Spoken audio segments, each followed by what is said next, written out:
أشهد أن لا إله إلا الله وأشهد أن محمد رسول الله. Baca satu huruf, dia dapat pahala RM10. Alif, Lam, Mim. Nah. Alif, Lam, Mim. 10. Berapa dah? 30. RM30. Biar nak bagi kita RM30. Jadi siapa nak dapat pahala? Paling mudah baca Quran. Dalam satu muka surat, satu baris Quran, satu baris. Sekarang balik tengok Quran, satu baris ada berapa huruf? Tak kurang pada 30 huruf. Nak kata lebih tu memang soal lebih. Kita ambil saja 30 huruf. Nah, kali dengan 10. Dah berapa? 300. Satu muka surat bersamaan dengan 15 baris. Nah, 15 baris kali 300. Berapa? 4,500. Betul kan? Saya ni bodoh matematik, bukan cerdik nak pun. Tak pas semua kan orang kata. Ni satu muka surat.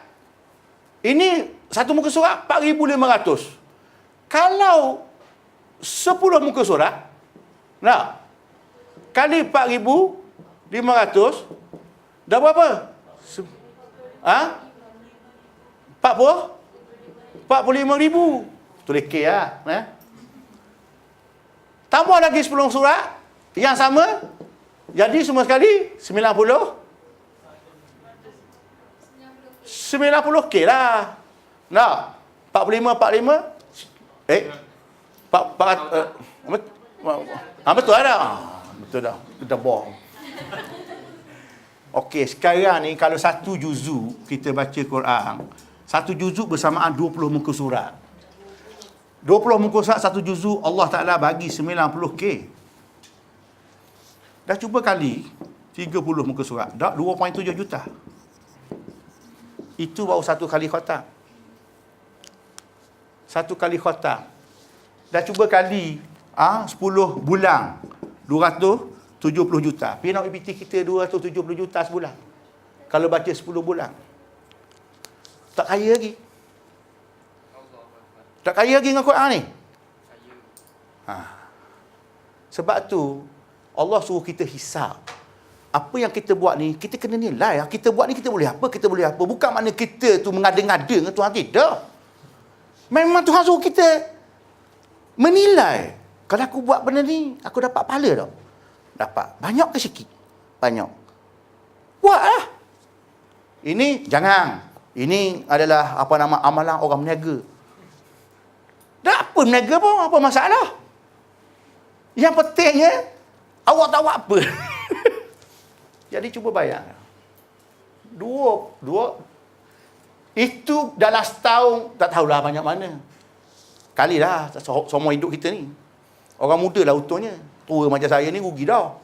Tahu, orang nak muda-muda ni, orang muda baca Quran ni. Pahala dia himpun daripada umur kecil.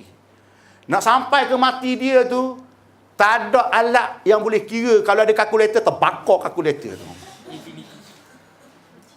Ni nampak Lepas tu, macam mana lagi kita nak gandakan kita punya pahala Quran ni. Infak Kita infak kepada kat budak tahfiz, kat tahfiz Quran saya tu, WBT. Beri RM100. Budak kita ada 40 orang. Kalau dia baca satu juzuk sehari, dah banyak mana dah. Seperti mana yang kita dapat, dia baca, kalau seorang tu baca satu juzuk, misal kata tadi 90K. Dah, 90K boleh kita. Dah kali 40 orang pula, banyak mana? Banyak ni boleh kita. Setiap hari. Ini orang panggil apa ni? Ini investment yang tak mati. Ini orang panggil jariah. Lepas tu saya buka tahfiz Quran, tak ada buat kerja lain. Saya boleh buat kerja lain. Saya boleh pergi mengajar di universiti. Boleh? Uniza? Boleh pergi? Saya tak nak. Sebab saya nampak dah aku mati saya esok, siapa nak tolong aku? Nak suruh baca Yasin, berapa hari? Kena mati baca Yasin. Okey? Kita katalah hadis tu sahih. Sekarang nak tanya berapa lama orang boleh Yasin? Orang yang mati dah kubur ni. Kita tengok kubur-kubur yang tak ada tu. Berapa ramai pergi baca Yasin. Anak beranak orang mati tu pergi baca dah. Setahun sekali pergi baca. Tak kenyaknya orang panggil. Nyaknya bahasa Terengganu, kini orang panggil apa? Kesihan. Nanya, aniaya lah nama kita menganiaya diri kita sendiri. Inilah kata akidah harap orang. Akhirnya, kita yang kena. Cuba kita sendiri baca. Tak cukup kita buat investment, pergi hantar duit, tempat yang mengapa korang, confirm. Yang itu dah kita dapatnya. Seramai mana. Nanti kan dia melahirkan anak murid. Anak murid pun boleh jaga kita. Anak murid. Jadi macam direct selling. Maknanya, hang gini, ni. Ni. Ni, direct selling ni. Kiamat. Ni kita dah atas ni. Hak pahala ni naik kita juga. Hak ni naik sini. Yang ni naik sini. Naik sini. Naik daka ni. Tak ada satu pun kurang. Tak ada satu pun kurang. Semua boleh daka ni. Ni, kerana kita infak untuk yang ini. Ini orang panggil direct selling. Hak bagus kali. Tu kata makna kita baca Quran tu. Yang suruh kita kata bacalah Quran. Inilah bendanya. Kita nak harap amalan apa benda yang paling mudah, yang pahala banyak ni ya. Semayang malam bagus tak? Bagus. Kita boleh buat tiap malam ke? Buat kau sahab, bukan nak buat. Bagus dah buat lah. Kita tanya, buat tiap malam ke? Tak boleh. Kadang-kadang tak. Sedekah. Banyak mana kita boleh sedekah? Sedekah ke orang biasa. Tapi kalau sedekah sini, dia lain. Sebab tu, sedekah ni dia ada makna, ada dua. Satu sedekah biasa yang tidak bernama jariah. Yang satu lagi bernama jariah. Hak jariah tu yang kita nak. Sebab jariah ni, walaupun kita mati, dia masih berterusan. Pahala kita kena ambil yang ini. 3 perkara orang tu kalau mati. Yang masih berjalan dia punya pahala dia. Tak payah harap orang. Pertama, sedekah jariah. Kat mana jariahnya? Hantar ke ngapa korang. Buat masjid. Buat sekolah. Misal kata, yang ni orang sentiasa ada. Yang kedua, ilmu. Ajar orang. Dan kalau kita mahal Quran, apa salahnya kita ajar anak jiran? Biar tak bagi duit pun tak apa. Kita nak suruh dia faham Quran, daripada Quran dia mahal, dia ajar orang lain dah dapat pahala dah. Kita punya anak syarikat. Ilmu yang tafa'u bihi. Ilmu ajar Quran, kita ajar. Dalam satu kampung, dalam satu taman ke apa ke, panggil. Yang penting sekali anak cucu kita. Orang lain itu orang dah. Anak cucu kita. Anak kita lah yang penting sekalinya. Anak kita tu yang nampak orang lain. Anak kita tu. Jadi bila kita orang lain dengar kita mengajar anak, dia ngaji Quran. Sekarang ni, boleh tak mengajar anak saya? Dia kan mari lah. Boleh, mari lah. Nah, lepas tu dia mula berjakit seorang sampai penuh rumah kita. Ajar Quran. Tu anak murid kita lelaki tu. Semua. Kita tak tahu di antara, mungkin dalam ramai-ramai tu, dibuatnya hafal Quran ada 10 orang. Dia jadi hafiz Quran pula 10 orang. Mana kita tahu? Kaya-kaya dah entah je. Kaya dah. Dah, itu bagi anak syarikat. Ilmu. Yang kita sendiri, yang hak sedekah tak ada, hak kita sendiri satu, hak kita sedekah satu, anak murid kita pula. Lepas tu anak kita pula sendiri pun ngapa Quran. Agak-agak syurga tingkat berapa agak-agak? Bukan payah pun nak masuk syurga Tuhan ni dengan Quran. Sebab tu Quran ni syafi'an li sahibihi yaumil qiyamah. Quran ini akan memberi syafaat kepada tuan dia pada hari kiamat esok. Dan kalau tak pernah baca, dia nak beri syafaat apa kita?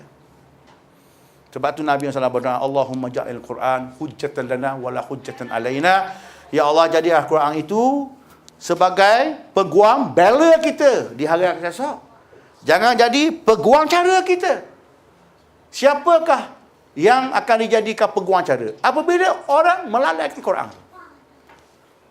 Orang tak baca, setidak-tidak tak baca. Itu. Dan yang kedua, amal yang kedua, tadabbur.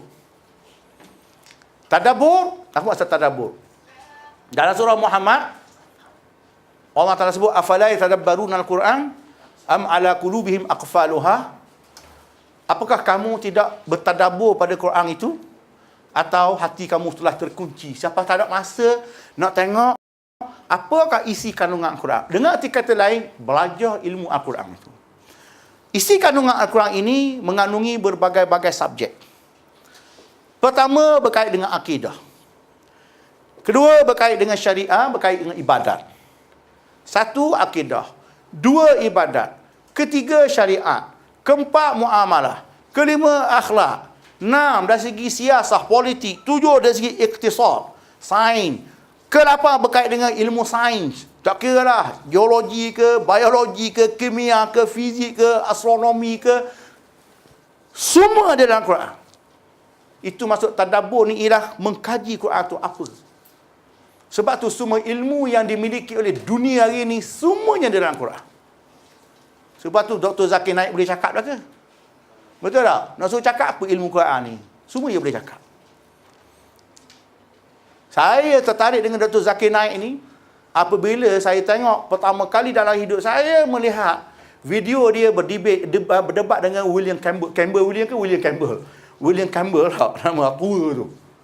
Saya tengok, wah dahsyat ni, India ni. Saya bukan tengok bahasa Inggeris dia tu, tengok translation bawah tu. Kalau dia punya bahasa tu, innalillah wa inna ilaihi raji'un. Tak tahulah saya ni. Kerana tu saya tengok, wah hebat dia bawa Al-Quran. Semenjak itu saya minat Quran, sains dan sebagainya. Jadi tadabbur di sini ialah merujuk kepada kita menggali, mengambil tahu apa yang ada dalam tu. Jadi kalau Quran saja dia takkan cukup, melainkan kita kena buka kitab hadis sebagai support. Dengan kata lain, maksud tadabbur sini ialah belajar agama. Sebab tu Tuhan katanya, mu di dunia mu belajar tak Quran ni? Nak jawab dah. Awak belajar tak Quran? Tak belajar. Dah tak belajar? Lagu mana cerita? Sah bata pun tak tahu.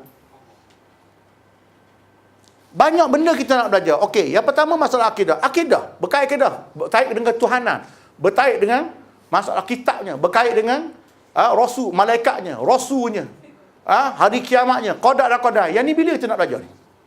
Satu bab. Rukun Islam pula, syahadah, solat. Solat habis tak kita baca? Solat, ada solat wajib, ada solat sunat, ada solat jenazah, ada solat istisqa, ada solat gerhana, solat minta hujan, solat dalam keadaan kecemasan. Ni semua ni bila nak belajar? Itu baru solat. Puasa wajib, puasa sunat.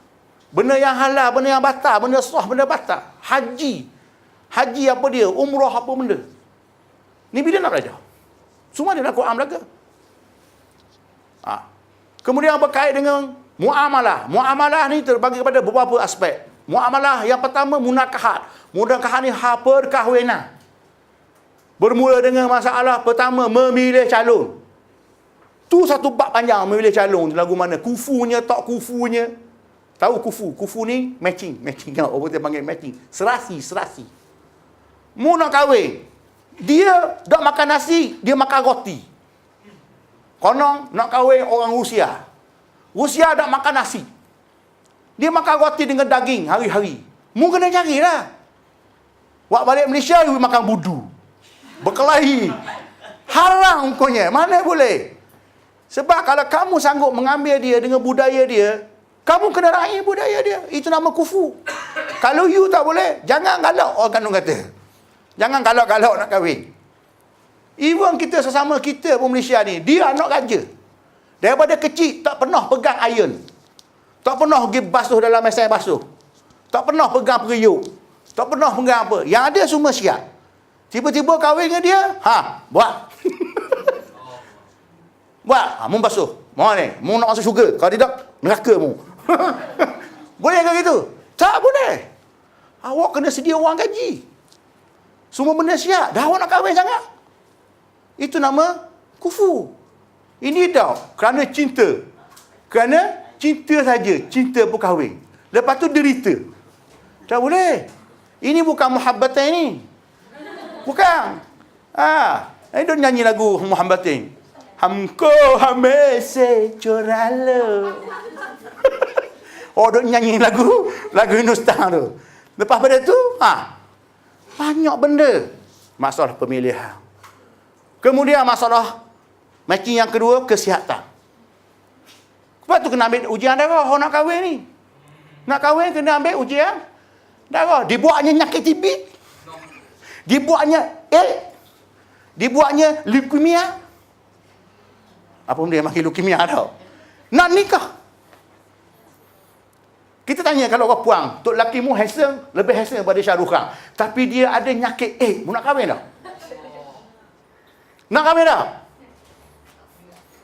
Kerana comel je masa tak apalah kahwin. Duk 2 hari dengan anak-anak mu jadi AIDS.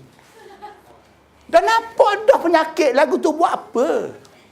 Itu sebabnya Islam ni suruh selesai dulu masalah kufur ni. Pemilihan tu sebab tu jangan buang orang tua.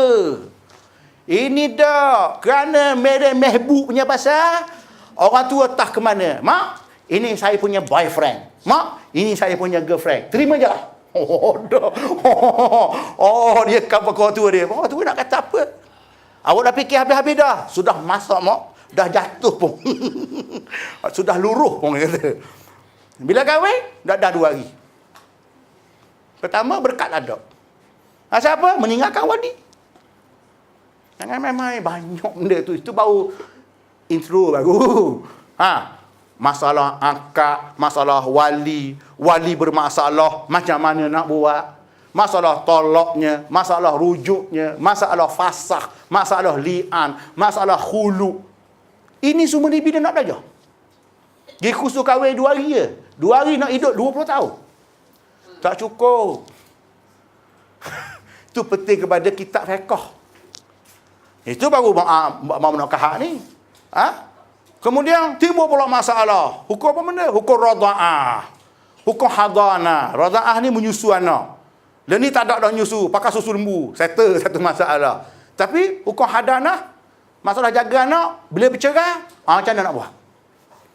Berkelahi, ini anak aku. Hak lelaki kata, mu nampak dah lakap dalam dia tu bank aku. Aku yang beranak. Mu beranak, bank aku. Tak selesai masalah juga. Dia berkelahi gitu je. Betul lah, mu beranak. Tapi kap dalam dia bank aku. Itu hadanahnya. Kemudian nafkah. Syarat-syarat nafkah. Macam mana nafkah batin, nafkah zahir. Bila nak belajar? Itu baru munakaah. Maksud jual beli. Babul buyu. Bab jual beli pula. Jual beli pula. Ada jual beli haram, ada jual beli halal, ada masalah riba, ada masalah order, ada masalah tempohang, ada masalah-masalah mana yang betul-betul ikut rukun Islam. Hutang macam mana pula, bagai hutang pula. Kiriman macam mana hukum kiriman. Syarikat, agensi. Bila nak belajar? Kita ini negara Islam suruh lain, kita buat lain. Bab lagi apa banyak lagi? Bab hukum jenayah. Hukum hakam. Perundangan. Perundangan ada berapa? Pertama, kisos. Kedua, hudud. Ketiga, ta'zir. Jadi kisos, hukum balas. Hukum balas melibatkan apa? Cedera. Lagi, nyawa. Tak? Cedera, nyawa. Berapa nak kena bayar? Kemudian bab hudud. Hudud berkait dengan apa? Zina, minum arak, berjudi, mencuri. Ni hukum-hukum ni bila nak belajar?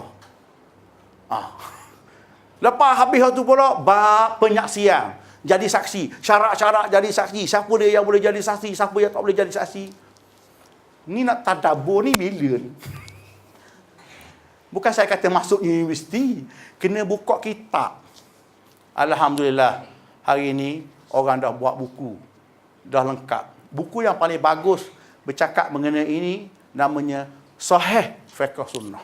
Belilah buku tu. Ada 5 jilid. Saya tak tahu berada ni beli tak. Tapi kalau Firdaus bawah ya ada. 5 jilid buku tu. Sahih Fiqh Sunnah. Artinya saya dah teliti buku tu, dia buang semua tajuk-tajuk yang hot tak penting, dia tak masuk dalam tu, dia ambil yang penting-penting je. Lepas tu memang dia letak hadis-hadis semua sahih. Allah, bagus buku tu. Cari tu guru je. Ajar. Dalam tu ada belaka. Hak yang saya sebut tadi, daripada bab taharah sehinggalah bab jihad lah. Ada belaka. Setidak-tidaknya sebiji Quran tu kita habis. Kita kena jadi alih. Janganlah alim tu beri kepada ustaz saja. Tak boleh, tak betul. Jangan kita serah agama ni pada orang. Kita sendiri kena. So, kena buka.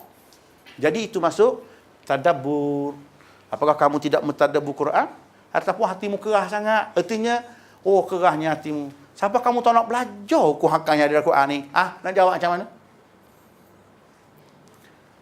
Poin yang keempat, jihad. Itu dakwah. Dakwah pada Al-Quran. Jadi dakwah kepada Al-Quran ni ada dua. Satu berkait dengan isi kandungan. Apakah mesej yang kita nak sampai pada orang? Apakah tajuk dakwah kita? Jadi kalau kita orang non-Muslim, tajuk dia lain. Kalau Muslim, tajuk dia lain. Jadi untuk non-Muslim, itu dikatakan dipanggil ummatul dakwah. Umat yang perlu kita berdakwah kepadanya. Menyeru kepadanya. Daripada kegelapan, kepada kufur, kepada iman. Itu panggil berdakwah. Berdakwah ni adalah kepada non-Muslim. Kepada Muslim, orang tak panggil berdakwah. Orang panggil islah. Islah, memperbetul, memperbaiki. Itu dia.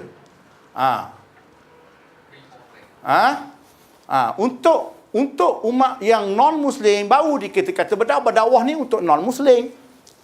Untuk yang dah Muslim, dia tak panggil dakwah. Dia panggil islah atau amar ma'ruf nahi munkar. Jadi, hak tak betul, kita kena sebut lah. Orang tak betul ni islah larang. Nanti kan dia berasa hati. Sebab hati dia cap ajinomoto. Sikit-sikit berasa. Sikit-sikit berasa. Jenis berasa-rasa ni ajinomoto lah. Tegar sikit tak boleh. Tegar sikit tak boleh. Benda haram. Haram lah. Dia tak jadi halal. Betul tak? Dan yang kedua, teknik. Teknik nak berdakwah, menyampaikan pada orang. Jadi teknik ni perlu kepada ilmu. Macam mana nak mendekati, macam mana nak menyampaikannya. Jadi ini kena ada latihan lah. Tu sebabnya kena mari ke IDT ni. Tujuan dia kerana nak melatih kita supaya bagaimana nak mendekati manusia. Even dia Muslim atau non-Muslim. Tak kira lah. Macam mana? Kalau kita nak mendekati non-Muslim, kita sendiri tak pernah tahu apa dia agama dia tu. So macam mana? Akhirnya kita pun memandang agama orang dengan pandangan yang salah. Oh, nanti kan siapa dia minum air holy water tu, tak boleh mengucap. Ada hamba Allah dulu kat Kuala Lumpur ni, masa saya tahun 98 dulu. Padahal dia tahu sangat lah dia ni. Saya terima sanak pada dia lah. Dia kata bahawa orang tak boleh mengucap ni kerana apa? Kerana minum air holy water. Saya tanya, air holy water tu lagu mana? Lagu mana tu macam mana lah? Lagu mana tu bahasa Terengganu. Macam mana holy water tu? Dia kata holy water ni campuran janin. Janin-janin yang digugurkan tu, dia ambil, dia blender, dia tapis, lepas tu dia campur macam-macam, dia bagi. Kita dengar, nak muntah. Ada ke orang nak minum air ni? Saya dah mula shock dah. Ada ke orang nak minum air ni? Tapi tak apalah, kerana dia konon dia kata anak paderi. Anak bekas paderi. Masa tu saya bodoh lagi. Kita tak tahu punya paderi mana boleh beranak. Paderi tak ada anak. Paderi tak kahwin. Paderi tak kahwin. Tapi dia kata dia anak paderi. Masa tu kita tak jumpa lagi IDT ni. Jadi kita terimalah seadanya. Jadi siapa peganglah mazhab tu. Sampai dah saya jumpa Brother Lee. Bila dengar dia, aku kena kencing dia oleh orang ni dah. Siang-siang kena kencing lah. Penipu, saya kata tak apa. Nas aku jumpa mu nanti, siap mu nanti.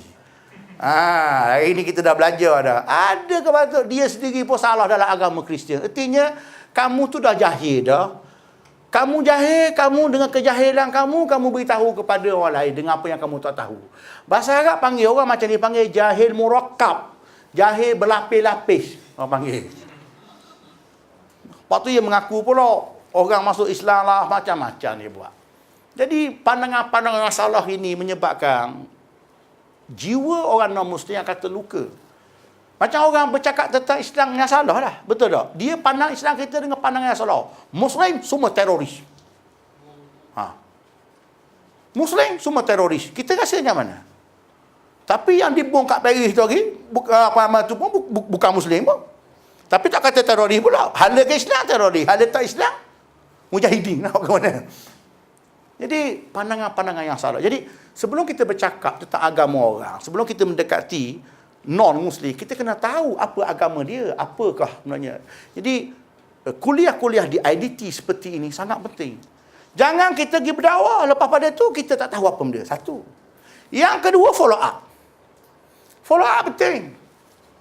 Sebab tu apabila kita berjaya mensyahadahkan orang, nombor telefon tu kena ada dengan kita. Kena telefon macam mana hari ni, bagus tak, mari ada masalah apa, kena tanya dia. Orang panggil newborn. Nah, anak baru lahir. Ada yang kena halau pada rumah. Nah, ada yang dikucilkan oleh keluarga dia. Jadi ini teknik dakwah kepada non-Muslim. Bukan teknik tu bagi piti saja, kadang dia tak nak duit pun. Dia nak support. Support tu. Kadang-kadang kita sudah bagi Islam kan, kita pun biar. Kerja aku dah selesai, aku dah Islam. Tak boleh gitu. Kerana at-tatabu' artinya follow up tu penting. Teknik. Kemudian selepas follow up tu satu, yang ketiga installation ilmu. Jadi dia kena ambil daripada bawah balik macam kita dulu-dulu ngaji tadika. Kalau belajar agama berkait dengan apa, masalah fake, mulakan dengan yang mudah-mudah. Lepas tu step naik sebagainya, jangan gopoh-gopoh. Tak boleh. Jadi ini teknik-teknik ini perlu kepada satu badan yang mengurus. Baru dia akan efisien. Kalau tidak, berteraburlah dan akan timbul fitnah. Islam payah. Dan yang akhir sekali jihad. Jihad mempertahankan Quran. Mempertahankan Quran ini ialah dalam dua aspek. Pertama, menggepur musuh lah. Ya, musuh datang dia nak menghapuskan Quran. Itu memang kerja dia dah. Maka perlu pada jihad lah. Jadi jihad ni bukan keputusan kita, keputusan negara. Kalau negara suruh, baru kita boleh melancarkan jihad dan sebagainya. Kalau tak, jangan pandai-pandai nak buat hukum jihad sendiri. Jadi ISIS nanti kan. Yang kedua, jihad dari sudut ilmiah. Tadi jihad dari segi jiwa.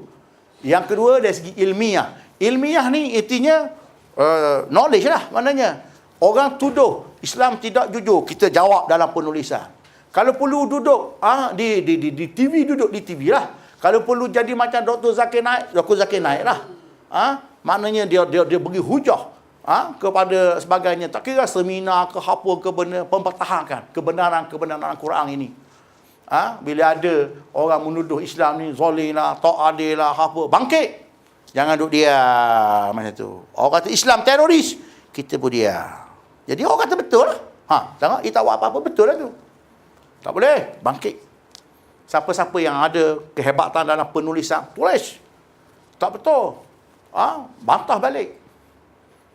Jadi, sekuat-kuatnya, inilah 5 aspek yang hubungan kita yang paling penting dengan Quran ini.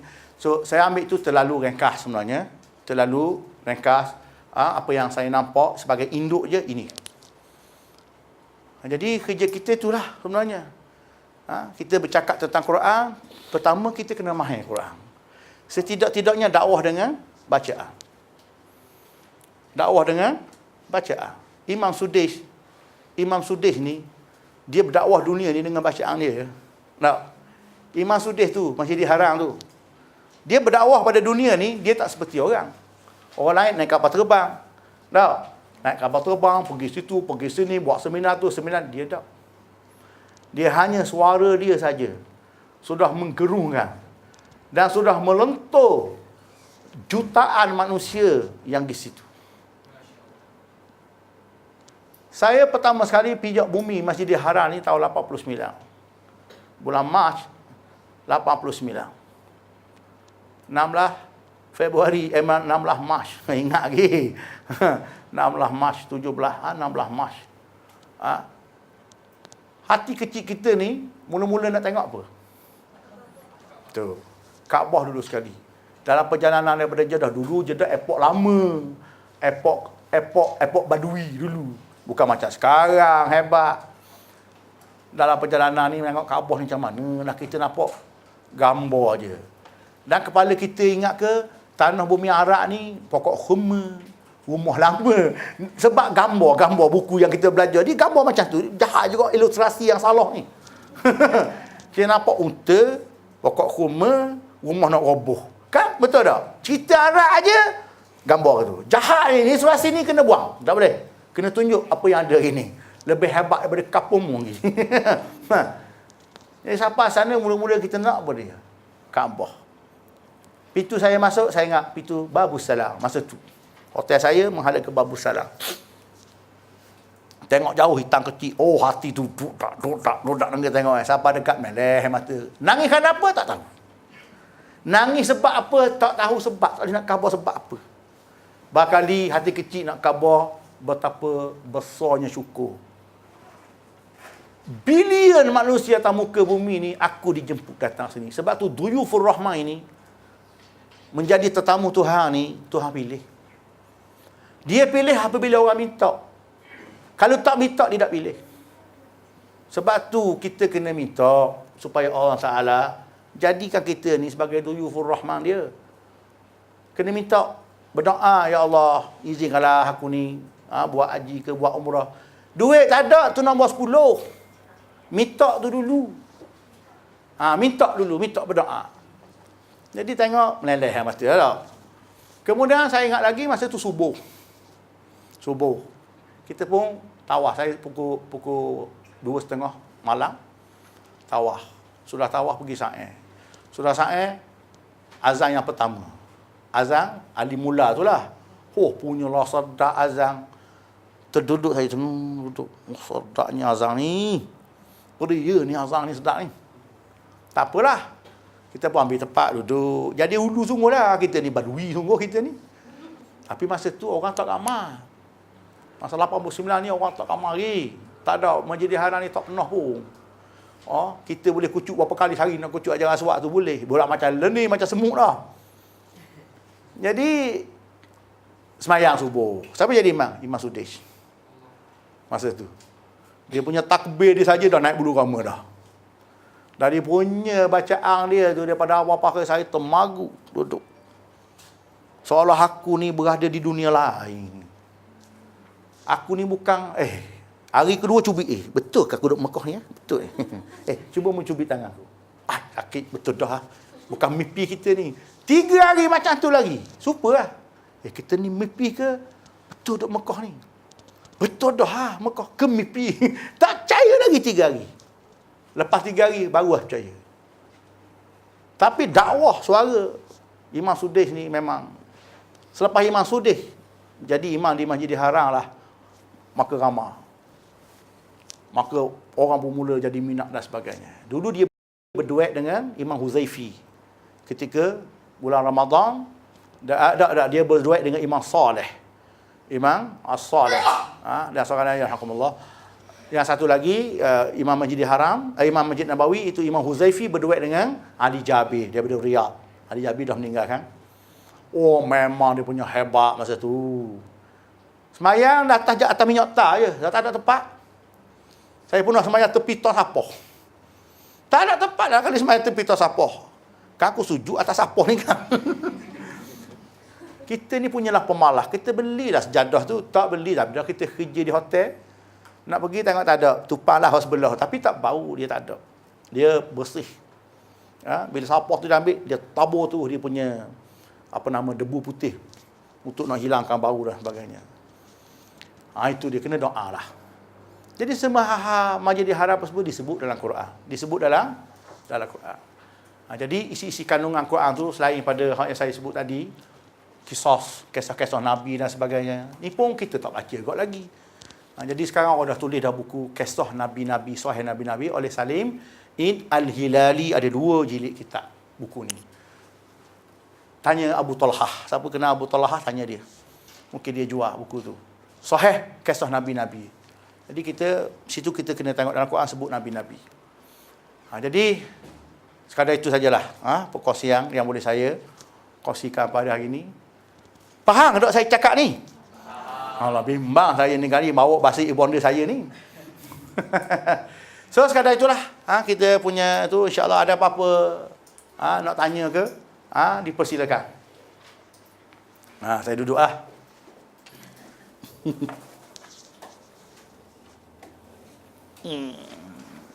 Kalau ada soalan lah yang berkait dengan yang saya cakap ni lah. Weh, datang surat ni lewat 10 minit lagi. Ni lebih 10 minit dah. Okey, ada apa-apa soalan kita? Tak ada? Ya. Katanya Quran ni diturunkan 23 tahun bersama 23 tahun kan? Dan kata di bulan Ramadan. Maksudnya bulan lain tu tak ada tema waktu tu. Tak. Mula-mula Quran diturunkan. Permulaan Quran diturunkan di bulan Ramadan. Daripada Baitul Izzah tadi ke langit dunia sekaligus. Kemudian daripada langit dunia ke Nabi, itulah beransur-ansur selama 23 ayat, ayat demi ayat demi ayat demi ayat demi ayat. Ke langit dunia, daripada langit dunia barulah ke Nabi Muhammad SAW selama 23 tahun tadi itu. Bulan berbezalah. Cuma ayat yang pertama dalam Quran, Iqra, memang turun pada bulan Ramadan. Dan bulan Ramadan itu pun bertepatan dengan Lailatul Qadar. Dan al-tafsir bersepakat dalam hal itu. Wallahu a'lam. Next, ada lagi? Silakan. Assalamualaikum. Nak tanya kalau macam apa yang kita faham yang dari hadis Rasulullah mengatakan bahawa sebaik-baik umatku ialah mereka yang belajar Al-Quran dan mengajarkan Al-Quran kan. Tapi saya nak tanya tentang belajar tafsir.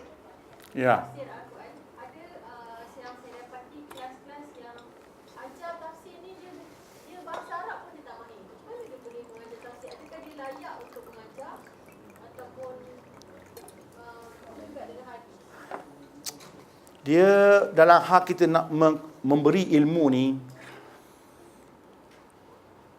kita kena ingat satu hadis Nabi SAW, riwayat Imam Bukhari. Tadi hadis yang dibaca tadi tu riwayat Imam Bukhari, khairukum man ta'allama al-Quran wa 'allamah. Sebaik kamu ialah orang yang mempelajari Quran dan mengajar pada orang lain.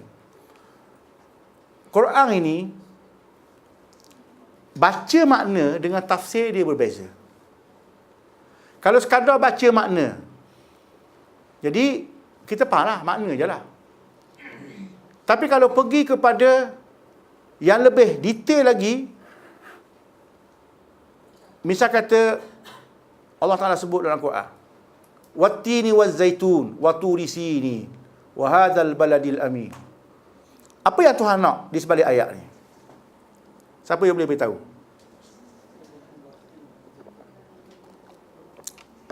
Wattini wazzaitun wa turi sinin wa hadzal baladil amin. Apa Tuhan nak? Siapa? Dah cakap. Sebut. Ambil ni, kelebihan dia. Kelebihan buah zaitun, buah ting. Lagi?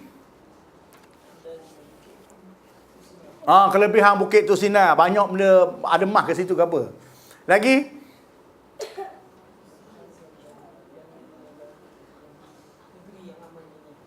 Negeri yang aman, negeri apa tu? Mekah. Lagi? Apa yang kita faham? Mungkin ada orang kata, tanahlah buah ting, buah zaitun banyak-banyak. Buat bisnes. Boleh kaya. Itu ke yang Tuhan nak? Kalau tak pun benda yang nak. Mesti ada jawapan tu. Saja yang malu ni. Kita nak khabar kita.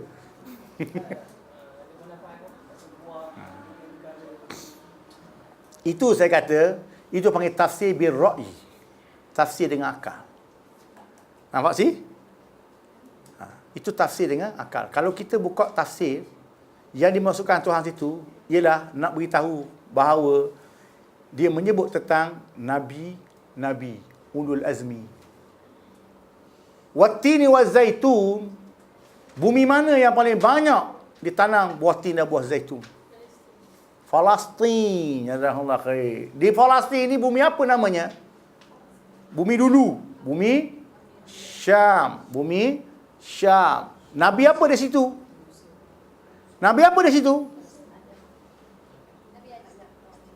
Yang berada di bumi Palestin ni atau bumi Syam ini, Yakub, Ibrahim, Yakub, Ishaq. Dan last itu adalah Isa alaihissalam. Zakaria, Imran, Isa alaihissalam. Nak khabar ini bumi Nabi-Nabi, ahli kitab. Di mana kitab Injil diturunkan di situ. Di mana? Di bumi Tin dan bumi Zaitun. Di mana? Palestin. Injil diturunkan di situ. Tuhan nak bercakap tentang kitab. Dan bercakap tentang Nabi yang ada di daerah itu. Waktu di sini, Bukit Tur Sina. Bercakap tentang Nabi mana? Tahu dah lah. Nabi Musa. Dia bercakap tentang apa situ? Kitab Taurah. Kitab Taurah di situ. Even yang tadi waktu tadi tu kitab Zabur. Sebab Nabi Sulaiman, Nabi Daud lah yang membangunkan semula Jerusalem.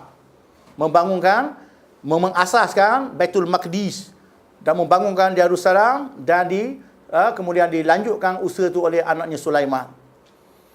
Sulaiman. Sebab itu dikenali di Palestin itu ada satu nama Taman Hebron.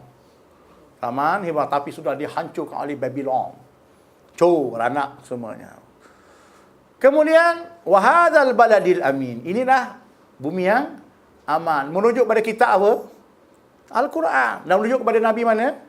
Nabi Muhammad. Sebab Quran mula-mula diturunkan di bumi Mekah, di Gua Hira. Ini orang panggil tafsir. Tadi orang panggil terjemahan atau pandangan akal. Boleh beza dua ni? Sebab itu, kalau orang nak bercakap tentang makna saja, jangan lebih. Kalau lebih, awak ada ilmu tak? Tak ada, you stop. Kalau tidak, awak akan bercakap tentang Quran dengan apa yang tak tahu. Sebab itu, ilmu tafsir dengan ilmu makna, dua benda berbeza. Kita boleh baca Quran dan tengok maknanya. Misal Allah Ta'ala sebut dalam Quran, Tuhan hanya menyebut satu kata saja. La yu'akhidhukumullahu billaghwi fi aymanikum walakin yu'akhidhukum bima kasabat qulubukum. Allah Ta'ala tidak akan mengambil apa-apa sumpah yang kamu main-main. Kata-kata sumpah kamu yang main-main Tuhan tak ambil kira, artinya tidak dikira berdosa. Walakin yu'akhidhukum bima kasabat qulubukum. Tetapi Tuhan akan ambil kira sumpah kamu yang kamu sertai dengan jiwa kamu. Nak faham mana? Sumpah macam mana pula ni? Sumpah dalam bahasa Arab apa dia? Wallahi, wabillahi, watallahi. Betul tak? Ini adalah kalimah sumpah. Sumpah yang Tuhan masukkan main-main tu macam mana? Kita orang Melayu, kita tak gunakan kalimah wallah sebagai bahasa harian. Tapi kalau kita pergi ke negara Arab, dia akan guna kalimah wallah ini, betul tak? Atadri man hadha? Mu tahu tak siapa dia? Wallahi ma adri. Demi Allah aku tak tahu. Demi Allah dia itu bukan demi Allah sumpah yang sebenar. Itu adalah kata mainan biasa. Yang dikatakan yang sesungguh-sungguhnya ialah demi Allah, saya tak akan makan nasi 3 hari ni. Hak ni baru dikira. Kalau makan, awak kena bayar denda. Kafaratul yamin namanya. Bayar denda sumpah. Puasa 3 hari. Pandang muka nak sumpah sangat. See? Ini perlu kepada tafsir. Ada tafsir yang melibatkan sejarah. Ada tafsir yang melibatkan kajian hukum. Ada tafsir yang melibatkan kepakaran bidang. Seperti proses kejadian manusia, biologi, sains. Ya ayuhan nas in kuntum fi raibin mimma khalaqna minal ba'si inna khalaqnakum min turab. Wahai manusia, seandainya kamu ini ragu-ragu tentang kebangkitan hari kiamat, aku nak beritahu kamu bahawa kamu manusia dijadikan daripada tanah. Kemudian daripada tanah ni berubah jadi nutfah. Proses dia sudah menjadi lebih jadi itu lagi.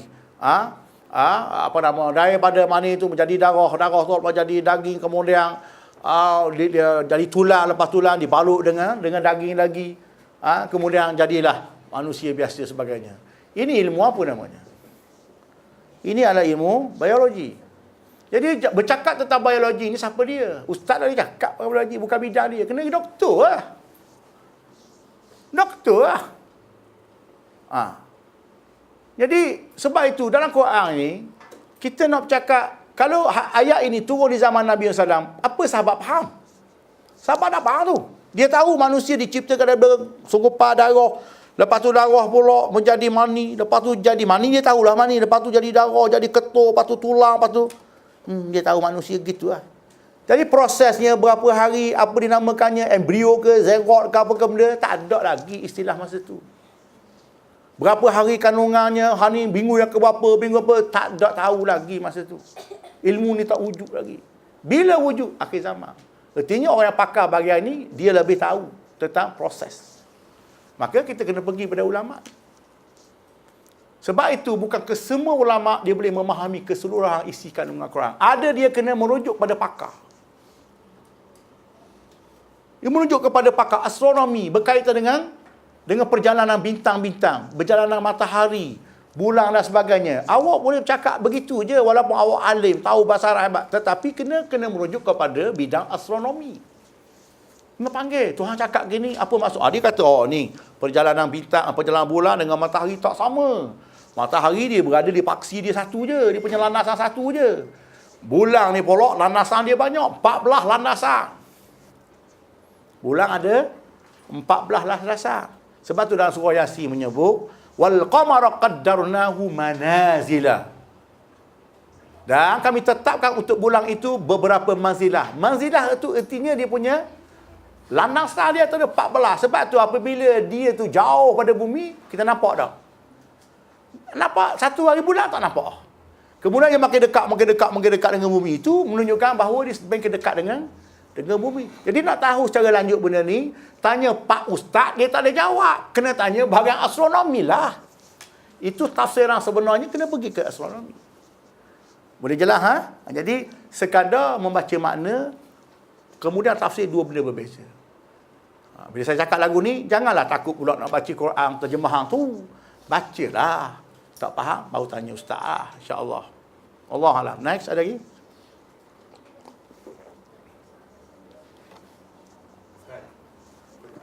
Asalnya tak ada titik dengan baris kan? Tapi jumlah huruf dia itu dengan sekarang sama banyak ke? Sama je. Bahkan titik baris tu zaman baru. Zaman Nabi SAW pun tidak ada. Ada titik, ada sikit titik sebagainya. Zaman yang paling moden sekali ialah di zaman Hajjaj Yusuf As-Saqafi. Zaman Hajjaj Yusuf As-Saqafi. Dialah yang meletakkan tanda titik dan dialah yang meletakkan tanda bacaan baris atas, bawah, depan dan sebagainya. Itu jasa dia. Sebab dia menjelajah dunia, dia dengar orang baca salah. Sebab zaman Sayyidina Osman, dia tidak meletakkan tanda baris. Jadi menyukarkan kita orang ajam, orang non-Arab ini. Cuba kalau anda kata Quran tu tak ada baris, boleh baca tak Quran ni? Tak boleh baca kita. Sebab tu kalau diberi buku bahasa Arab yang tidak ada baris, kita tak boleh baca. Tapi kalau diberi buku bahasa Arab yang ada baris, kita boleh baca walaupun kita tak tahu makna. Maka itu adalah zaman Abbasi, lewat dah. Itu teknologi kemudian. Zaman Nabi tak ada tu. Itu dia. Untuk orang yang kata benda ni bid'ah. Maksudnya bid'ah macam mana? Ya, bukan. Itu bukan bid'ah. Ini adalah maslahah. Bila kita berbicara masalah bid'ah, kita tengok hadis Nabi SAW itu. Kita tengok apa kata-kata hadis Nabi SAW itu. Hadis Irbad Ibn Sariyah itu. Riwayat Imam Nasa'i dan lain-lain itu. Kena pergi asal balik. Sebab timbul hadis tu. Nabi SAW sebut apa? Wahai manusia, dia kata. Dengar. Dah patuh dah. Wa in ta'maru alaikum abdun habasyiyun. Walaupun yang memimpin kamu kelak ialah seorang hamba Habsyi kulit hitam. Walaupun pada nilaian kamu orang kulit hitam ni tak. Tapi kalau dia memimpin kamu, kamu kena taat. Kalau dia jadi khalifah, kena taat. Walaupun non-Arab. Fa'innahu maya'ish minkum, kerana semua siapa yang panjang umur di antara kamu, fasayara fihi ikhtilafan katsira. Nescaya dia akan dapati banyaknya perselisihan dalam agama. Perselisihan dalam agama ni, perselisihan dalam bab apa? Bab tata cara buat nasi biryani gang. Tata cara buat kuih kek. Bukan. Yang dimaksudkan perbalahan atau perselisihan ini ialah berkaitan dengan masalah hal-hal peribadatan tauhid dan peribadatan. Dan juga hukum-hukum yang sudah pasti dalam nas. bukan berkait dengan muamalah. Memberi baris Al-Quran itu muamalah. Kalau tak diberi baris pun, ada masalah? Tak ada masalah. Tapi kalau diberi baris, menyelamatkan tak bacaan orang seluruh dunia. Maka sebab tu dia tak termasuk dalam masalah ibadat. Itu adalah muamalah. So, kena beza antara muamalah dengan ibadat. Yang Nabi khabar ini, ialah berkait dengan ibadat. Berkait dengan masalah ibadat dan akidah kepercayaan. Sebab ini satu benda yang sabit, yang dah pasti, yang putus. Sesuatu yang putus, kita tak boleh ubah.